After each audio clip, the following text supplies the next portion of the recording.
Fala, minha gente, paz de Cristo Jesus, tudo bem com vocês? Deus abençoe. Esse vídeo está sendo publicado aqui nessa rede social, apesar de que eu particularmente não estou usando ela, está sendo postado por alguém que está cuidando desse perfil, né, que eu agradeço muito, né, uma irmã em Cristo querida, uma filha na fé. Mas eu queria trazer aqui uma reflexão especial para vocês, né? Eu decidi, por esse tempo, talvez eu volte, talvez sim, talvez não, né? Mas eu achei importante. Pedi para ela fazer, gravei o vídeo aqui na minha sala e decidi pedir a ela para publicar ele. Eu estou trazendo aqui uma reflexão, sobretudo, para os meus irmãos na fé. Gente, nós estamos vivendo aqui um momento especial na nossa cidade, né? Nós estamos falando de Campina Grande, aqui na Paraíba, e eu sou pastor cristão evangélico, né?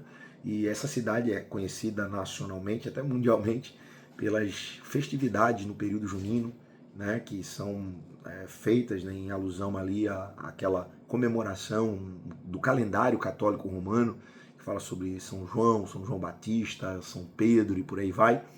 Mas que, claro, já excedeu, já passou das porteiras da religiosidade, uma festa que está terminando agora domingo, se não me engano, foram 38 dias aqui, né? Longo período de muita festa, muita, né, lugar lá onde se faz, que é o chamado Parque do Povo, fica apinhado de gente, tem dia que tem que fechar os portões e dar uma confusão danada, gente pisoteando um ao outro, passando por cima do outro, né? Isso eu não tenho nenhuma, né? A gente acaba vendo, né, isso, e é óbvio que aqui a gente está vivendo dentro de uma cultura, né? A gente está vivendo dentro de um ambiente cultural que diz respeito à nossa região, a questão da alimentação, da vestimenta, da celebração do sertanejo, mas óbvio que há muita mistura também. A gente tem por trás desse verniz cultural, que é muito bacana, é muito bonito ver, e a decoração e tudo, existe também uma outra coisa que é muito preocupante, que é uma promoção de excessos, é um ambiente que promove os excessos, né? Consumo exagerado de bebida alcoólica, consumo de drogas, a própria cultura, infelizmente, no Brasil, não tem a ver somente com, não estou falando daqui especificamente, mas é muito raro você ver hoje música popular brasileira com poesia, né? Sobretudo desses coisas mais ritmadas e tal.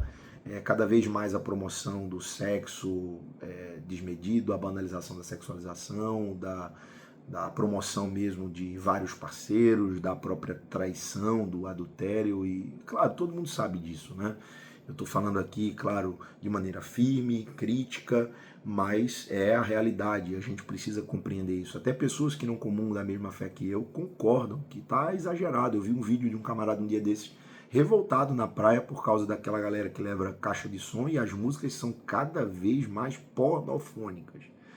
Então, gente, a gente está vivendo, né, uma época em que a cultura popular incentiva esses valores que são contrários à nossa fé, contrários aos ensinos da palavra de Deus para aqueles que, como eu, né, desejaram um dia e decidiram seguir a Cristo e a viver como Ele. Esse embate cultural é complexo, é verdade. Sobretudo dentro do nosso país, a constituição da mentalidade, né, religiosa, sobretudo do nosso país. Mas eu sou alguém, graças a Deus, eu penso muito sobre isso, que nós, né, Deus deu a terra aos filhos dos homens, nós precisamos, e o homem é um ser inteligente que produz tudo, a gente precisa aprender a contemplar o belo, né, a gente precisa fazer um resgate da mentalidade cultural, mas que infelizmente hoje não dá para a gente fazer uma mistura, não dá para a gente se associar a esse momento que a gente vive. Infelizmente a gente tem que decidir ficar num ambiente separado, porque, como eu já falei aqui, tem coisas que não dá pra gente. Não tem como a gente que é cristão entender que dá pra gente ficar num ambiente onde a pessoa tá lá cantando, lambe aqui, chupa aqui, pega aqui e sobe aqui, rasga ali. Eu falo abertamente mesmo para você entender. Tá difícil isso aí, né?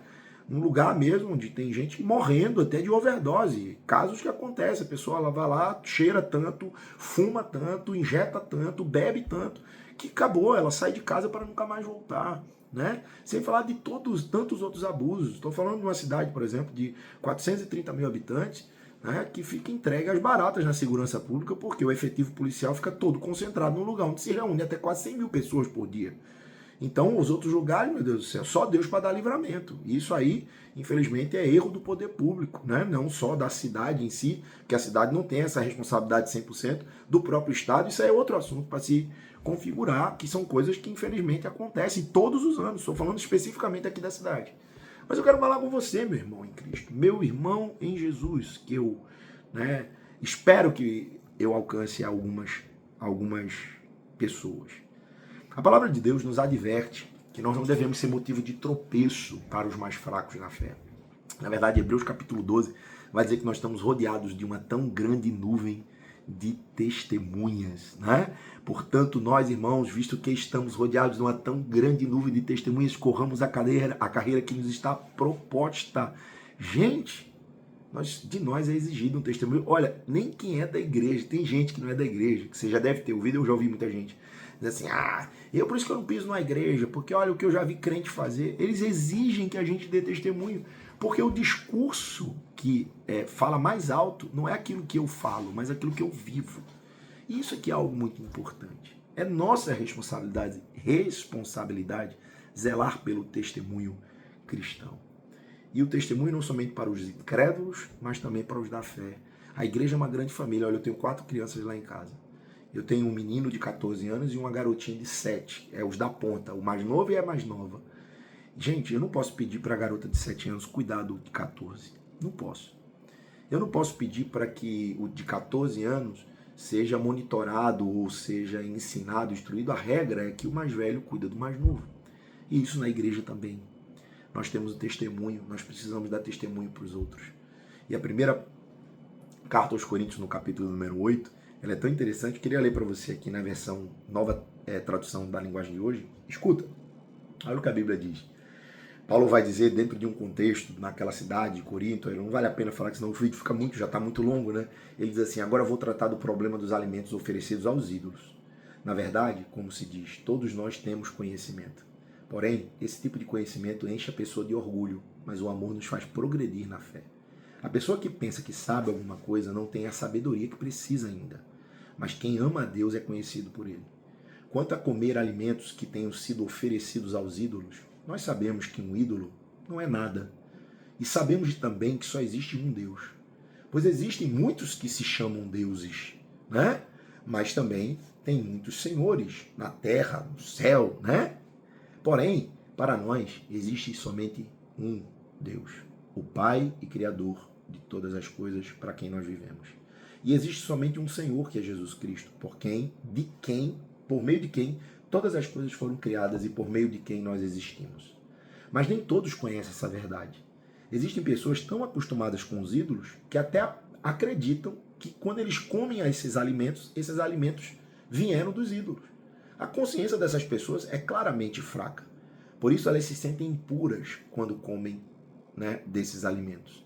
Não é esta ou aquela comida que vai fazer com que Deus nos aceite. Nós não perderemos nada se não comermos e não ganharemos nada se comermos desse alimento. Mas tenham cuidado para que essa liberdade de vocês não faça com que os fracos na fé caiam em pecado. Porque se uma pessoa que tem a consciência fraca neste assunto vir você, que tem conhecimento, comendo alimentos no templo do ídolo, será que essa pessoa não vai querer também comer alimentos oferecidos aos ídolos? Assim, este cristão fraco, este seu irmão, por quem Cristo morreu, vai se perder por causa do conhecimento que você tem. Desse modo, pecando contra o seu irmão e ferindo a consciência dele, você estará pecando contra Cristo. Portanto, se o alimento faz com que o seu irmão peque, nunca mais coma carne, a fim de que você não seja a causa do pecado dele. Eu adaptei essa última parte porque Paulo fala na primeira pessoa. Eu tenho que dizer isso, porque se o alimento faz com que meu irmão peque, nunca mais eu vou comer, a fim de que eu não seja a causa do pecado dele. Será que você conseguiu entender? A gente está vivendo uma era que as pessoas dizem assim, não, cada um dá conta de si mesmo.